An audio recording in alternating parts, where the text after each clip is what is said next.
کوچا د الله امر او د الله حکم تشاکا د الله امر او د الله د حکم نه روګردانیو کا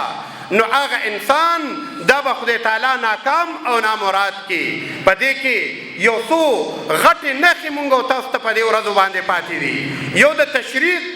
تکبیرات دي چې تکبیرات تشریق دا مونږ تاسو ټول په جمع باندې لولو ټول وای یو ځل الله اکبر الله اکبر لا اله الا الله والله اکبر الله اکبر ولله الحمد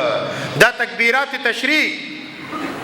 وی چې کله ابراهیم علیه السلام هغه خپل زوی ذبح کوه خپل زوی قرباني کوه نو په هغه وخت کې جبرائیل علیه السلام یو ګډوري هغه چې دی نو راوسته چې کله ګډوري راوسته نو د هغه ځای نه اواز وکړه الله اکبر الله اکبر وی چې کله ابراهیم علیه السلام ولیده او پوښ چې زما قرباني خدای تعالی قبول کړه نو هغه ورته وی الله اکبر الله اکبر ورته وی لا اله الا الله والله اکبر او چې کله اسماعیل علیه السلام دا وریده نو اسماعیل علیه السلام ورته وی لا اله الا الله والله اکبر الله اکبر ولله الحمد دا آغاز د تکبیرات تشریق وشه او دا تکبیرات تشریق دا با د نهمې ذی الحجینا د یوم العرفینا د هغې د سحر د مونځ نه به د دې آغاز کې او تر دیارلسمې ذی الحجې پورې د مازدیګر د مانځه پورې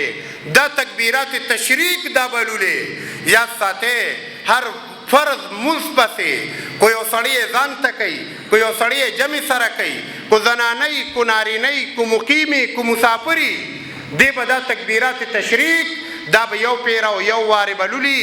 دا یو پیر لوستل چې دی نو دا واجب عمل دی دی به وایي چې کله فرض مونځ څنګه سلام وګرځئ نو سلام پسې متصل به دی وایي الله اکبر الله اکبر لا اله الا الله والله اکبر الله اکبر ولله الحمد دک یو وارې ویل د تکبیرات تشریقو دا واجب عمل دی او هر فرض مونځ پسې تر دیارلسمې ذی الحجې پورې دا تکبیرات تشریق دا به هر انسان هغه بلولي او بیا